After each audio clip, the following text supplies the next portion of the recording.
Good morning, students. I hope you all are fine and doing well. Today we are going to do poem 5, that is the Ball poem by John Barrowman.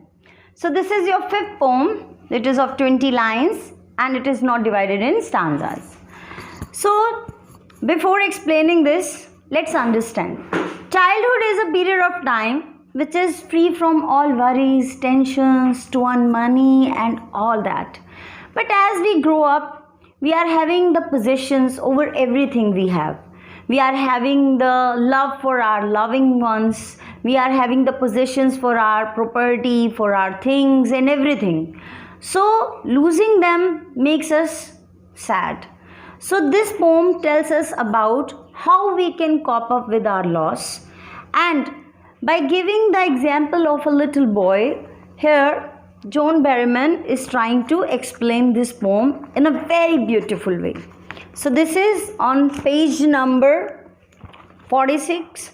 Let us do the poem. Good morning, students. I hope you all are fine. So let's start today's topic, that is your poem, the Ball poem. This is the fifth poem in your textbook, First Flight.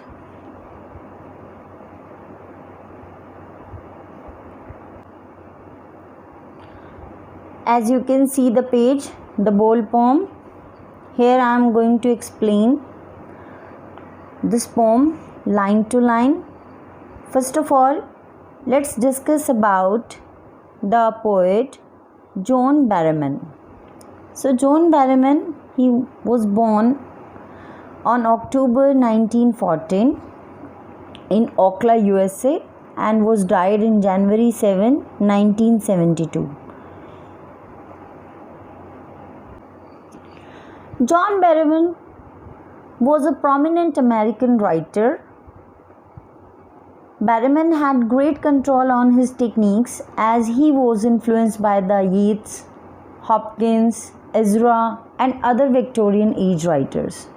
So his most famous work is The Dream Songs, which was published in 1964.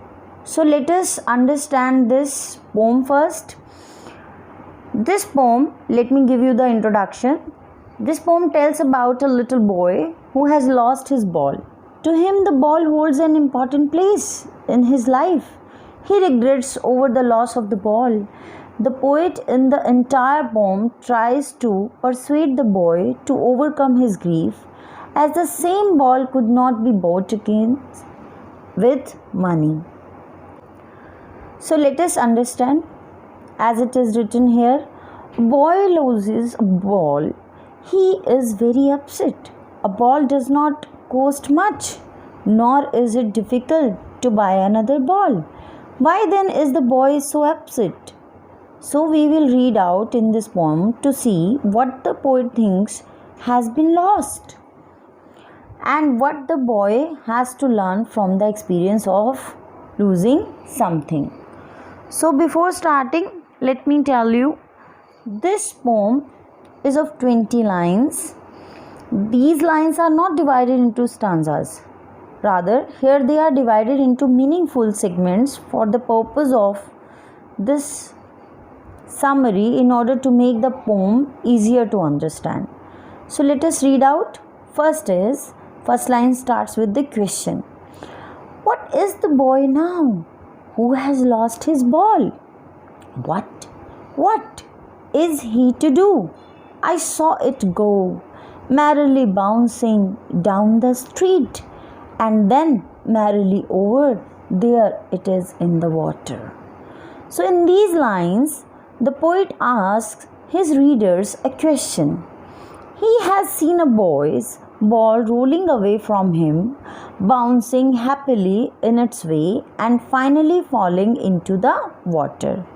He asks his readers what the boy should do now that his ball is gone. So here in these 4 lines, the poet is asking the readers that what the boy should do now because his ball is gone. Now come to the 5th line. No use to say Oh, there are other balls. An ultimate shaking grief fixes the boy as he stands rigid, trembling, staring down all his young days into the harbor where his ball went. I would not intrude on him. A dime, another ball is worthless. Now, in these lines, the poet thinks for a moment that he ought to console the boy who has lost his ball by telling him that there will be other balls just like that one that he will come across sooner or later. However, he understands that such false consolations will not make the boy feel any better because the ball which is being lost having memories. A feeling of grief has come over the boy. He stands very straight for some time and then starts trembling all over because he has lost the ball which was connected to him, which was his possession, and he was having many memories. He watched the ball go into the harbor and down into the water.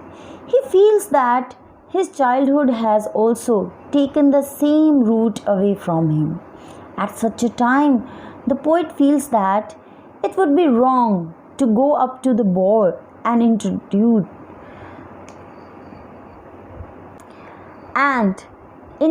on his solitude because the boy was watching the ball. He was in grief. So if the poet would go and would say that I would buy a new ball for you, it would not make any difference. Giving him a dime to purchase another ball will not hold any value for him. Why the poet doesn't want to go there? Because he wants the boy to learn a lesson for a lifetime. What is this lesson? This lesson is that we should learn to bear the losses in our life. Okay, and he knew that the boy was learning a very valuable lesson from this incident. He was learning his first lesson of how to put up with the material loss. So now come to the line number 11. He senses first responsibility in a world of possessions. People will take balls. Balls will be lost always, little boy. And no one buys a ball back. Money is eternal. So in these lines, the poet tells us that the little boy is undergoing a transformation. He is just now coming to a realization that the ball was his responsibility, as many things will be after this. In this world, everything you own is your responsibility and you must keep those things safe. However, nothing you own will be yours forever. Other people will take away your ball or it will get lost in some way or the other. No one will buy another ball for you. Money is only something you can show off, but ultimately it cannot buy you inner peace. Here the ball is a symbol for all of one's possessions, and the poet is saying that we will certainly lose our possessions one day and that they cannot be easily replaced. So this means the boy comes to realize that gains and losses are part and parcel of life. One should accept them as a common matter. Now come to the 15th line. He is learning well behind his desperate eyes.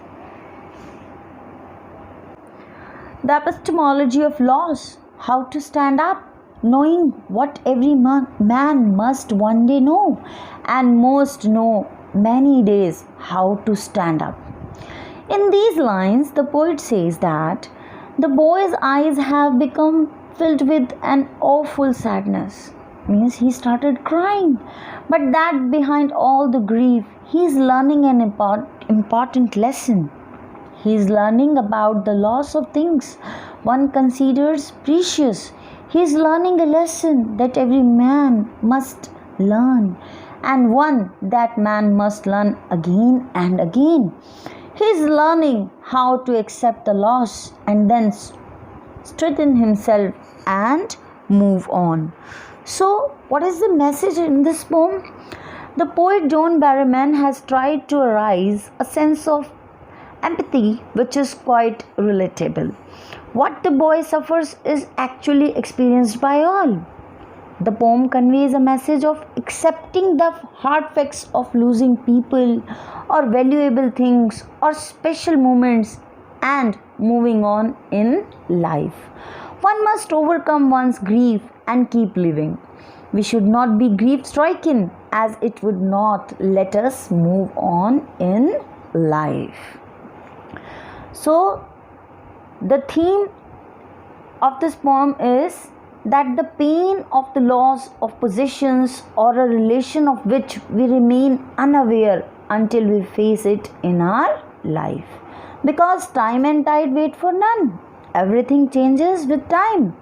And above all, money can buy any valuable item but can't help to get back memories or relations.